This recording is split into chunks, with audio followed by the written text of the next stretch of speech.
Hello friends, মৌসুমি রান্নাঘরে তোমাদের সবাইকে অনেক অনেক স্বাগত। তো হ্যালো ফ্রেন্ডস, যারা তোমরা হিন্দিতে দেখো তাদের সবাইকে অনেক অনেক আমার তরফ থেকে নমস্তে, শুভেচ্ছা জানাই। তো এখানে দেখো নিয়েছি আমি 4 পিস মাছ আর 1 পিস মাথা। তো ফ্রেন্ডস, আমার রান্না যদি ভালো লাগে লাইক শেয়ার কমেন্ট করো, আর নতুনদের কাছে অনুরোধ থাকলেও সাবস্ক্রাইব করে দিও। তো দেখো এখানে আমি মশলা কিছুই দেবো না, বিনা মশলায় রান্না করব। নিয়ে নিয়েছি 4টে কাঁচা লঙ্কা, হাফ চামচ সাদা জিরে আর 1 চামচ কালো জিরে, আর এইটা দিয়েই আমাদের আজকে মাছের ঝোলটা রান্না হবে। তো এখানে আমি দিয়ে দিচ্ছি সর্ষের তেল 2 চামচ মতন। তো আমার একটা মাপ আছে, সেই জন্য আমি বোতল থেকে ঢেলেই দিই। তো তেলটা যখন গরম হয়ে যাবে তখন আমি একে একে মাছগুলোকে ছেড়ে দেবো, ভালো করে দিয়ে ভেজে নেব। तो जो लोग हिंदी में देखते हैं मेरा रसोई घर, तो आप लोगों को कैसे लगता है ये ज़रूर बताइएगा कमेंट करके, तो अच्छा लगेगी। और आप लोग कैसे कैसे मेरे से रेसिपी देखना चाहते हैं ये भी कमेंट में लिखिएगा। तो देखो এবার আমি মাছটাকে ভালো করে উল্টে পাল্টে একটু ভেজে নিচ্ছি। খুব বেশি মাছ কিন্তু আমি ভাজি না, সেটা কিন্তু তোমরা জানো। তো এবার মাছটাকে, আর যখনই দেখবে জ্যান্ত মাছ হয়, মাছ কিন্তু একটু ভাজার সময় বেঁকে যায় বা ভেঙে যাওয়ার চান্সটা থাকে। বাসি মাছ হলে কিন্তু ভাঙে না, দেখবে। তো দেখো মাছ আমাদের ভাজা হয়ে গেছে, বেশি তো মাছ ছিল না, তো মাছ ভাজা হয়ে গেছে। ওই তেলের মধ্যেই আমি কিন্তু বেশি তেল ইউজ করব না, ওই তেলের মধ্যেই আমি দিয়ে দিলাম একটা ছোট্ট সাইজের পেঁয়াজ কুচি, লম্বা লম্বা করে কুচানো। তো দেখো পেঁয়াজটা আমাদের খুব সুন্দর একটা মিষ্টি গন্ধ বেরিয়েছে ভাজা।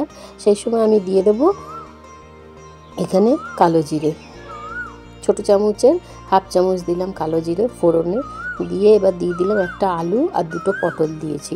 তো তোমরা যদি চাও আলু পটল দিয়ে যদি না বানাতে চাও তাহলে শুধুই এভাবে বানিয়ে নেবে। তাহলে পেঁয়াজটা দেবে, তারপরে মশলাটা কষিয়ে দিয়ে তারপর জল দিয়ে দেবে। কিন্তু এভাবেও যদি খাও দারুণ দারুণ লাগে কিন্তু খেতে। তো দেখো আমাদের আলু পটলটা কিন্তু অনেকটা ভাজা হয়ে গেছে খুব সুন্দরভাবে। তো একটু একটু যখন হয়ে আসবে লাল লাল আলুগুলো, তখন বোঝা যাবে যে আমাদের ভালোভাবে এটা ভাজা হয়ে গেছে।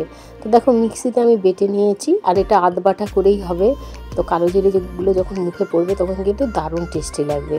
তো এখানে আমি তোমাদেরকে দেখিয়ে দিলাম সাদা জিরে, কালো জিরে আর 4টে কাঁচা লঙ্কা।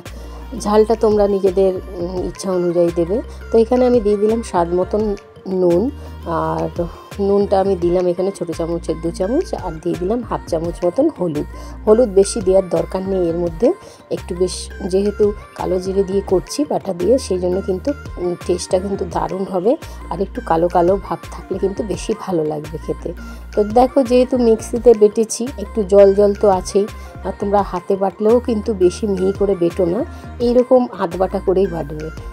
বেটে একটু জল দিয়েই তারপরে কিন্তু এটা করবে, কারণ তোমরা যদি জল না দিয়ে কষাও প্রথম থেকেই তাহলে কিন্তু অতটা টেস্ট হবে না। আর কালো জিরে জানোই একটু ঝালও থাকে, কালো জিরেতে ঝাঁঝ থাকে আর একটু তিতকুটোও থাকে, কিন্তু এত সুন্দর হয় এই রেসিপিটা, তোমাদেরকে কি বলবো। তো দেখো তোমরা দেখলে জলটা যখন পুরো শুকিয়ে গেছে, খুব সুন্দর কিন্তু একটা কষানোর গন্ধ বেরিয়েছে, তখন আমি দিয়ে দিলাম 2 কাপ মতন জল। তো তোমরা যেরকম ঝোল খাবে সেই অনুযায়ী তোমরা জল দেবে, আর বেশি কিচ্ছু দেওয়ার দরকার নেই। এখানে দেখো আমি যা দিয়ে দিয়েছি, দিয়ে এবার ভালো করে ফুটতে দিয়ে দিয়েছি। তো চলো এবার ঢাকনিটা তুলে দেখি কীরমভাবে ফুটেছে। তো দেখো খুব সুন্দরভাবে কিন্তু টকবক করে ফুটে গেছে, এই দেখো। তো আমি একটু আলুটা কেটে দেখে নেব। তো দেখো আলুটা কিন্তু ভাঙছে না তার মানে কিন্তু আমাদের এখনও আলুটা সিদ্ধ হয়নি। তো মাছ কিন্তু আমি লাস্টেই দেব, আর পটল তো সিদ্ধ হয়ে গেছে, আলুটাকে আরেকটু ভালো করে সিদ্ধ করতে হবে। তো বন্ধুরা এইভাবে যদি তোমরা রান্না করো, আর এত টেস্ট হবে গরম ভাতের সাথে খেলে, যে যদি তোমরা কেউ করো আমার রান্নাটা দেখে, তখনই তোমরা সবাই বুঝতে পারবে যে কত সুন্দর রান্নাটা হয়েছে।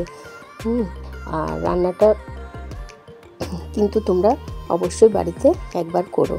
তো দেখো এখানে কিন্তু আমি ঢেকে দিয়েছিলাম আলুটা সিদ্ধ হওয়ার জন্য। দেখেছো চারপাশ থেকে কেমন তেলটা ছেড়ে দিয়েছে, অতটুকু তেল দিয়ে করেছি তাও কিন্তু দেখো আলু কিন্তু একদম ভেঙে যাচ্ছে, খুব সুন্দরভাবে আলু সিদ্ধ হয়ে গেছে আমাদের।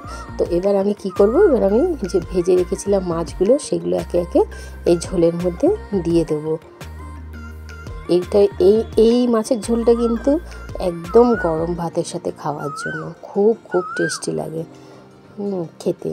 কি বলবো, তোমরা যতক্ষণ নিজেরা না বাড়িতে বানিয়ে খাবে ততক্ষণ বুঝতে পারবে না যে কতটা টেস্টি হয়। আর দেখো সবথেকে বড় কথা হলো যে তোমার এখানে আদা রসুন আরও অনেক গরম মশলা, তারপরে অনেক রকম মশলা থাকে মাছের ঝোলের, সেইগুলো কিন্তু আমি কিছুই ইউজ করিনি। আর ধনেপাতা গরম মশলা এগুলোও দেওয়ার দরকার নেই। তো দেখো আমি মাছগুলো দিয়ে একদম গ্যাসটা অফ করে দিয়েছি। কীরকম লাগছে কড়াইতে দেখে নাও। তো আমি একটা প্লেটে তুলে নিয়েছি। তো দেখো কত সুন্দর লাগছে দেখতে, তার থেকেও বেশি টেস্টি লাগে খেতে। তো এত সুন্দর মুখ বদল হয়ে যাবে। সব সময় কিন্তু পেঁয়াজ আদা রসুন দিয়ে কষিয়ে কষিয়ে রান্না আমরা করি, ওটাও খুব সুন্দর লাগে। আর এটা কিন্তু একদমই পাতলা, দারুণ খেতে হয়।